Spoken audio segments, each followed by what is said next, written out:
नमस्कार सभी को।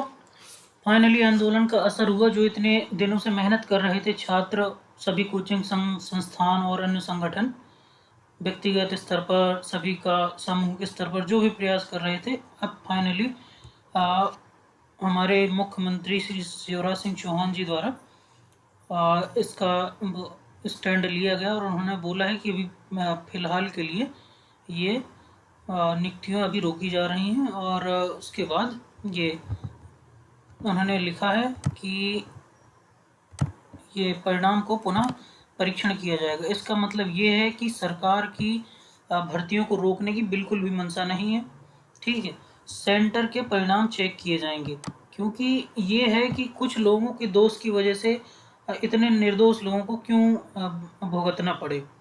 ठीक है, ये सारी चीज़ें। और यदि परीक्षाओं का परीक्षा परिणाम सेंटर वाइज चेक किया जाता है तो इसमें बहुत सारे दोषी लोग सामने आएंगे, जिन्होंने जो ये रायता फैलाए हुए हैं, जो बार बार ये सब चीज़ें कर रहे हैं और मासूम अभ्यर्थियों की ज़िंदगी से खिलवाड़ कर रहे हैं। वो बेचारे मेहनत करके अपना टेस्ट देते हैं, पता चल रहा है कि कुछ नंबरों से बाहर हो गए, और यदि ये इनके बाहर होने में किसी ऐसे तत्वों का हाथ है जो अनर्गल काम करके या फिर अनैतिक काम करके नियुक्तियों का झांसा दे रहे हैं या ऐसी चीज़ों में लिप्त हैं, तो ये बहुत ही दुर्भाग्यपूर्ण है ऐसे छात्रों के लिए, जो बेचारे दिन रात मेहनत करके अपने घर से दूर रह के और तैयारियां कर रहे हैं।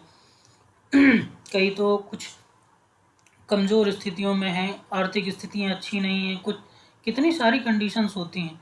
कुछ होते हैं, कुछ ऐसे बच्चे होते हैं, जो कुछ महिलाएं हैं, कुछ लड़कियां हैं, हर तरीके से एक अलग अलग वर्ग होता है, जैसे अनेक तरह की समस्याएं सामना करके जाके पढ़ते हैं, 2-2 3-3 साल से तैयारी कर रहे हैं। कुछ शादीशुदा महिलाएं जो अभी लगी हुई हैं तैयारी में ही, है ना, उन सब के लिए इतना टाइम नहीं होता है कि आपके ये जो अनैतिक चीज़ें हैं इनको इनका भी वो लोग आंदोलन कर करके और न्याय की गुहार भी लगाएं, वहाँ तैयारी भी करें। ये सारी चीज़ें बड़ी बेकार हैं। अब एक एक स्टूडेंट अपना करे क्या, उसको दिन रात करके एक कमरे में, एक छोटे से कमरे में रह के वो उसको खाना बनाना है, वहीं पढ़ाई करना है, सारी चीज़ें, और फिर इसके बाद यदि ये चीज़ें करनी पड़ जाएं कि अपने न्याय के लिए उसे आंदोलन में उतरना पड़ जाए, तो ये बड़ा ही दुर्भाग्यपूर्ण होता है।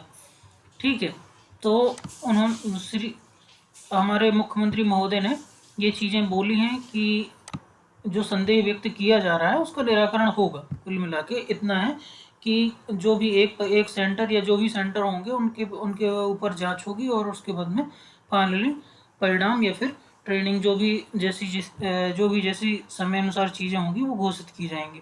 ठीक है, तो इसके बाद अपन देखते हैं कि इन सब चीज़ों से क्या प्रभाव पड़ने वाला है, क्या है चीज़ें जो सामने निकल कर आती हैं। ठीक है, तो एक तो वो एक ये चीज़ें हैं कि बहुत समय से तैयारी में लगे हैं अभ्यर्थी, जो कई सालों से लगे हुए, 3-4 साल से 5 साल से जो लड़के तैयारी में लगे हुए हैं, है ना, जिनका कोई कसूर नहीं है, बस वो अपनी तैयारी की दम पे सिलेक्ट हुए हैं। 145 नंबर, 50 नंबर, 55 नंबर अपनी मेहनत से लेके आए हैं लोग, वो सिलेक्ट हुए हैं, है ना। इनमें से कुछ लोग ऐसे होंगे जिनका बहुत सारी समस्याएं होती हैं। कुछ लोगों की ऐसे कि या एज ख़त्म हो रही हो, ठीक, एलिजिबिलिटी की एज, ठीक।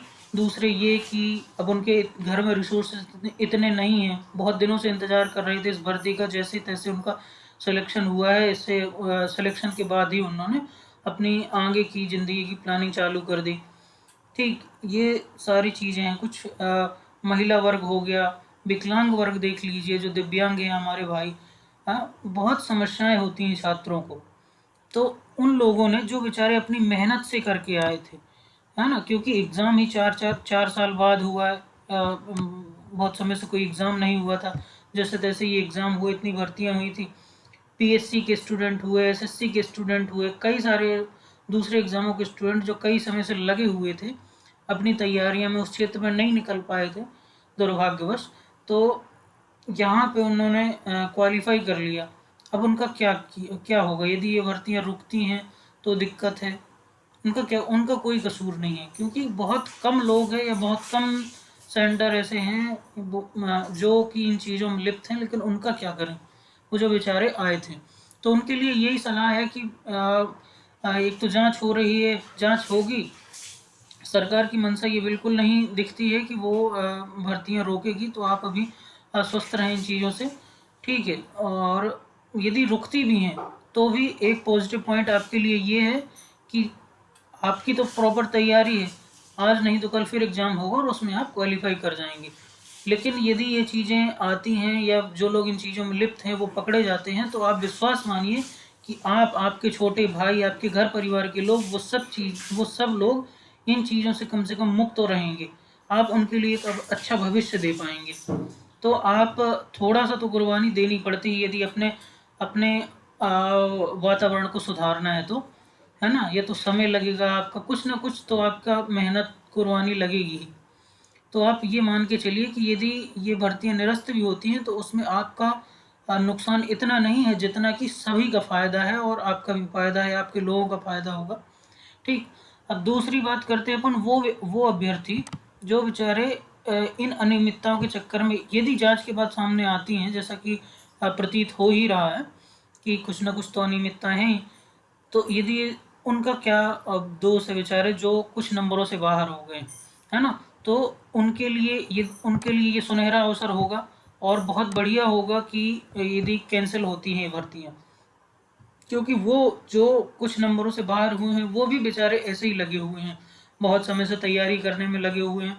इंदौर ही भवर को यदि चौराहा देखा जाए तो भरा पड़ा है इन तैयारी अपने व्यापम की और इन सब चीज़ों की तैयारी कर रहे हैं, पीएससी की तैयारी कर रहे हैं लड़के।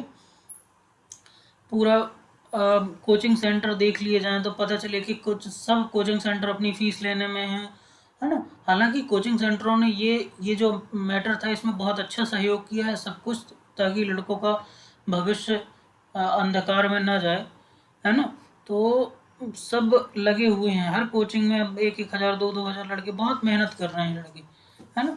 तो उनका भी नुकसान बहुत हुआ है जो सिलेक्ट नहीं हुए हैं। पता चले 150 नंबर से 49 नंबर से घट के 142 नंबर नॉर्मलाइजेशन में हो गए हैं, या फिर कुछ नंबरों से रह गए हैं वो लड़के जो कि जिनको अंदर रहना चाहिए, डेसिमल नंबर से बाहर हो गए हैं। इन सब का नुकसान हुआ है। तो अल्टीमेटली ये है कि ये कुछ भी डिसीजन आता है, यदि निरस्त भी होता है ना, तो जो बाहर हुए हैं उनको तो फ़ायदा है ही, लेकिन जो सिलेक्टेड थे उनको भी ये मान के चलना चाहिए कि आगे वाली भर्ती जो इसी की पुनः भर्ती होगी उसमें आपका सिलेक्शन होगा, और उसके बाद में ये भविष्य के लिए थोड़ा सा साफ सुथरा एग्जाम बन जाएगा, ठीक। क्योंकि यहाँ पे व्यापम की इमेज भी दाव पे लगी हुई है, ठीक है। व्यापम की इमेज दाव पे लगी हुई है कि यदि ऐसी चीज़ें कुछ सामने आती हैं तो ये सभी चीज़ों पे कि आप किस एजेंसी से पेपर करवा रहे हैं, क्या उसके पास जिम्मेदारी है, या कोई उत्तरदायित्व तो बनता है, उसका जवाबदेही कोई बनती है कि यदि उसके ऐसी शिकायतें आई हैं, ऐसा कुछ भी समझ में आया है, तो वो जो कंपनी है जिसको आपने दे रखा है एग्ज़ाम कराने का कॉन्ट्रैक्ट दे रखा है, उसके ऊपर क्या जवाबदेही है, क्या उसके ऊपर कोई कार्रवाई होगी, या फिर जो लोग भी इन चीज़ों में लिप्त हैं उन लोगों के ऊपर क्या कार्रवाई होगी, क्योंकि ये बहुत ही संगीन विषय है। इस पेपर का सिलेक्शन केवल ये नहीं होता कि सिलेक्ट हो गया नहीं हो गया, क्या बाहर हो गए सिलेक्ट हो गए, है ना। इसमें कई लोगों की जिंदगियां जुड़ी हुई हैं।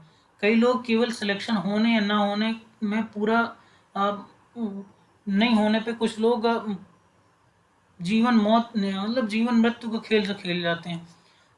मतलब एक एक हिसाब से ये समझिए कि आप अपनी सब चीज जिंदगी की सारी चीज़ें सारे सुख छोड़ के लगे हुए हैं तैयारी पे, और कोई अचानक आता है आपसे वो चीज़ छीन के ले जाता है, या इस तरह की चीज़ें हैं। यदि ये अनियमितताएं दिख रही हैं जो आपको, तो वो इस तरह की चीज़ें हैं। आपने मेहनत करी किसी चीज़ को पाने के लिए, लेकिन वो चीज़ किसी दूसरे रास्ते से आके कोई और उठा के ले जाता है जो आपके हाथ में आने वाली थी, है ना। तो ये बहुत ही बेकार सी चीज़ है, और ये बंद होनी चाहिए। ये हम सभी को इसके लिए प्रयास करना होगा, है ना, ताकि आगे की परीक्षाएं, आगे के हमारे सभी भाइयों का भविष्य सुरक्षित रह सके, उनके लिए ये चीज़ें सामना ना करना पड़े उन्हें। अब दूसरी चीज़ अपन ये देखते हैं, भू अभिलेख ग्वालियर, भू अभिलेख जो है CLR ऑफिस ग्वालियर में, उसकी मेहनत बर्बाद हुई है। हालांकि उसकी क्या, सभी विभागों के जो अपने स्थापना ऑफिस थे, उन्होंने सबने अपनी प्रक्रिया चालू कर दी थी भर्ती की। पंचायत विभाग हो गया, कुछ भी विभाग जहाँ जहाँ से भर्तियाँ थी, ADO है ना, कृषि विभाग, और ये राजस्व विभाग में CLR ऑफिस जो कि ग्वालियर में होता है, कमिश्नर लैंड रिकॉर्ड, उन्होंने बहुत सारी चीज़ें अपनी कंटिन्यू कर दी थी, जैसे कि ट्रेनिंग संबंधित हो गई, है ना, और ये अपनी डॉक्यूमेंट्स वेरिफिकेशन, इन सारी चीज़ों की थोड़ा थोड़ा सा न्यूज़ आने लग गई थी कि हाँ ये चीज़ें इस डेट को, कुछ लेटर भी वायरल होने लग गए थे। तो मतलब ये था कि सभी विभाग अपने स्तर से भर्तियों की तैयारी में लगे हुए थे। 2-3 महीने में उन्होंने अपनी भर्तियां दे देनी थी या फिर ज्वाइनिंग करा देनी थी, ट्रेनिंग में भेज देते हैं तो ठीक। अब ये चीज़ क्या होगी, यदि ये भर्तियां होल्ड होती हैं तो क्या होगा, हाँ, और यदि ये निरस्त ही होती हैं तो क्या होगा। यदि निरस्त होती हैं तो इन्हें पूरी पत्राचारी पुनः करनी पड़ेगी, सारा सारा कुछ करना पड़ेगा।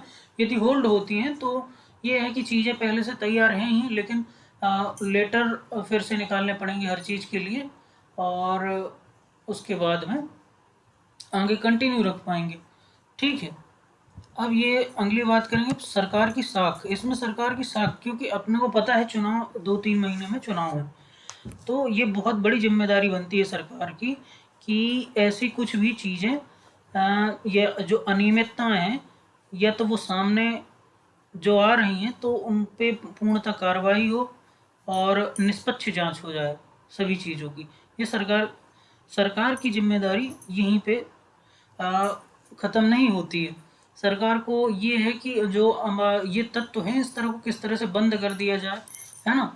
अब ये नहीं है कि मतलब किसी, ये चीज़ें हैं जो सरकार क्या है, सरकार ने तो किसी एजेंसी को दे दिया, पूर्णतः सरकार को आप दोषारोपित नहीं कर सकते हैं कि वो कि किसी सरकार के कारण हो रहा है, क्या है ना। क्योंकि बहुत सारे लोग एक चेन पूरी लिप्त रहती है इसमें, है ना। तो सरकार को चाहिए कि निष्पक्ष जांच करवा के जो भी दोषी हों उनको सजा दे और ये प्रक्रिया को पूर्णतः निष्पक्ष कराए। ठीक है। अब यहाँ पे एक सवाल उठता है, वही जो अपन बात करते आ रहे हैं कि ये क्या पूरी तरह से प्रक्रिया निरस्त कर दी जाएगी भर्ती की, या जांच होगी। तो इसके बारे में आप 80% ये मान के रखें कि सरकार की बिल्कुल मंशा नहीं है कि पूरी भर्ती प्रक्रिया को निरस्त किया जाए, क्योंकि ये बहुत बड़ा स्टैंड था पेपर लेने का, इतनी बड़ी भर्तियां देने का चुनाव के पूर्व। ठीक है। तो वो यही चाहेंगे कि जो भी इस तरह के सेंटर हैं उनकी जांच हो और उनके ऊपर कार्रवाई हो। और ऐसा हुआ है, कई एग्जामों में ऐसा हुआ है, जैसे SSC में या कई रेलवे में, कि यदि कुछ ऐसे सेंटर में कुछ भी अनियमितताएं या वहाँ के रिजल्ट में कुछ भी हेरफेर समझ में आती है, तो वहाँ के जितने छात्र हैं उनका पेपर पुनः कराया जाता है। तो ऐसा कराया जा सकता है ताकि भर्तियाँ पूर्णतः निरस्त ना हो। यदि ऐसा कुछ होता है तो विश्वास मानिए, यदि ये सारी चीज़ें पूर्णतः निष्पक्ष हो जाती हैं तो भर्तियाँ प्रभावित नहीं होंगी, क्योंकि सरकार की मंशा यही है कि भर्तियाँ हों। बस ये ना हो कि उसके ऊपर जो ये संदेहपूर्ण है ये ख़त्म हो जाए, संदेहपूर्ण वातावरण जो बना हुआ है इसको ख़त्म करके भर्तियाँ हों। ठीक। अब अपन देखते हैं कि ये जो भर्तियाँ या फिर जो ये रोक लगी है इतनी तेज़ी से, इसका क्या, ये इसके ऊपर किसका किसका हाथ है ना। तो ये केवल है पावर ऑफ यूनिटी हमारी, है ना।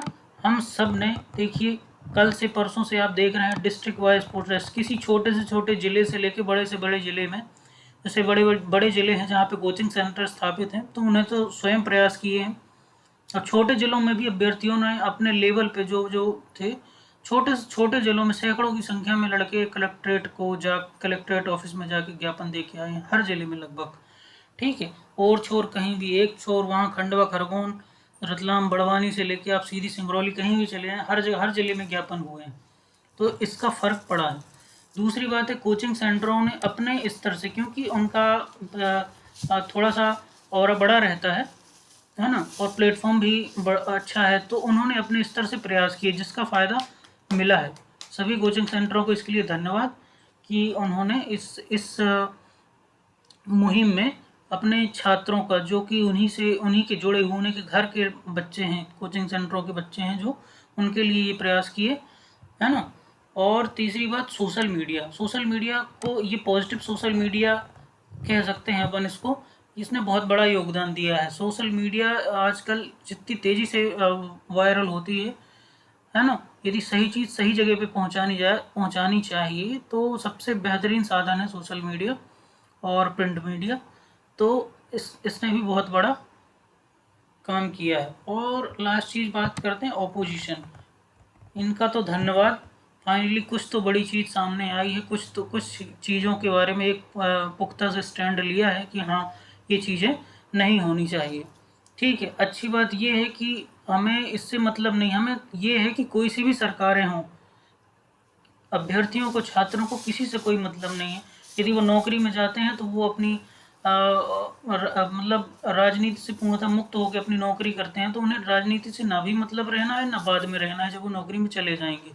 ठीक है, तो उनके दिमाग में, सभी के दिमाग में केवल ये रहे कि कोई सी भी सरकार हो, हमारी नियुक्तियां पर पूर्णतः निष्पक्ष रूप से हों, है ना।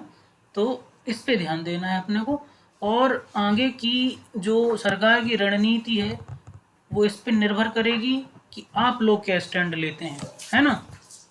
आप लोग जो ये पूरी यूनिटी थी, इसने क्या स्टैंड लिया है आगे के लिए, क्या वो चाहता है कि कुछ सेंटर वाइज जांच हो और इसके बाद में प्रक्रिया को कंटिन्यू रखा जाए, या वो ये चाहता है कि पूर्णतः भर्ती निरस्त कर दी जाए, उसके बाद पुनः भर्तियां हों। जो आप चाहेंगे वो होगा, क्योंकि आप इसमें सबसे बड़ा हक, आपका हक ही प्रभावित हो रहा है सबसे ज़्यादा। ठीक है, तो ये जो यूनिटी है, ये जो चाहेगी वो होगा। ठीक है, तो फाइनली अभी ये कंक्लूड यही है कि अभी तक के लिए तो भर्तियां अभी होल्ड कर दी गई हैं, है ना। अब बशर्ते व्यापम ने ये ईएसबी ने अभी कोई ऑफिशियल स्टेटमेंट जारी नहीं किया है कि क्या है क्या नहीं, लेट का या कुछ का भी, है ना। तो अभी देखते हैं क्या ऑफिशियल लेटर कहाँ किस किस विभाग से कैसे जारी होते हैं। अभी केवल मुख्यमंत्री महोदय का ट्वीट ही है जिसका सहारा है। देखते हैं आगे चल के। चलिए, मिलते हैं आपसे नई वीडियो के साथ, तब तक के लिए धन्यवाद। और वीडियो अच्छा लगा तो लाइक, सब्सक्राइब और शेयर ज़रूर करें। धन्यवाद।